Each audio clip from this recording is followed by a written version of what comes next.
कहते हैं हमारी ही दुनिया में ना जाने कितनी दुनियाएं और बसती है, मगर इंसान सिर्फ उसे ही मानता है जिसे वो देख सकता है। काली अमावस की रात थी। चारों ओर सिवाय हवाएं और शोर के अलावा कुछ भी नहीं था। राजन को आज घर लौटने में देर हो गई थी। रात के सन्नाटे को वो अपनी साइकिल से चीरता हुआ चला जा रहा था। वो गांव की नदी तक पहुंचा ही था कि तभी उसे नदी के पास एक काला साया दिखाई दिया जो नदी के किनारे पानी को घूरे जा रहा था। इतनी रात को नदी के पास देखकर राजन के ना जाने क्यों रोंगटे खड़े हो गए। उसे ऐसा महसूस हुआ मानो उसके पैर साइकिल के पैडल पर जम गए हो। राजन कपकपाते हुए होठों से बोला, कौन है वहां पर? राजन ने इतना बोला ही था कि अचानक वो साया बिजली की रफ्तार से दौड़ता हुआ राजन के नजदीक आ गया। राजन की नजर जैसे ही उस साये पर पड़ी, उसके हलक से एक भयानक चीख निकल गई।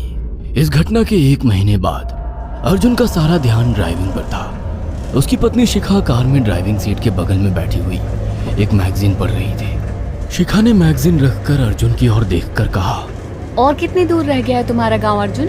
बस थोड़ी दूर रह गया है, आधे घंटे में हम पहुंच जाएंगे। तुम्हारे चेहरे पर इतनी टेंशन क्यों है?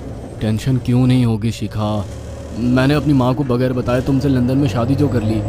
पता नहीं माँ तुम्हें देखकर कैसे रिएक्ट करेगी। डोंट वरी अर्जुन, मुझ पर भरोसा रखो। तुम्हारी माँ को मनाने की जिम्मेदारी मेरी है। आई होप शिखा ऐसा ही हो। यकीन मानो अगर ऐसा हुआ ना तो मेरे ऊपर से एक बहुत बड़ा बोझ उतर जाएगा। अब मुस्कुरा भी दो यार। अच्छा, तुम बता रहे थे कि गांव में तुम्हारी बहुत बड़ी हवेली बनी हुई है। कुछ बताओ ना अपनी हवेली के बारे में। अरे 15 मिनट में हम वैसे भी पहुंचने वाले हैं, तुम खुद देख लेना। कुछ ही देर में अर्जुन अपने गांव वीरपुर अपनी हवेली में खड़ा हुआ था।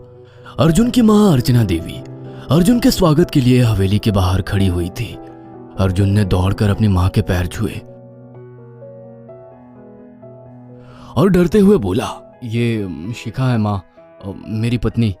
हम दोनों ने लंदन में शादी कर ली। अर्जुन की बात सुनकर अर्चना देवी मुस्कुराकर बोली, कोई बात नहीं बेटा, एक ना एक दिन तो तुझे शादी करनी ही थी।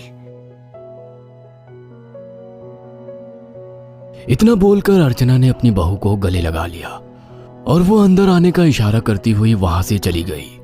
अर्जुन को अपनी माँ का ये बिहेवियर देखकर बहुत ज्यादा हैरत हुई। उसे उसकी माँ इस बार बहुत बदली हुई सी लगी। अर्जुन पूरे 10 साल बाद लंदन से आया था। अर्जुन उन्हीं ख्यालों में खोया हुआ था कि उसके कानों में उसकी पत्नी शिखा की आवाज टकराई। अब क्या बाहर ही खड़े रहने का इरादा है क्या? अंदर नहीं चलोगे? कौन से ख्यालों में गुम हो गए?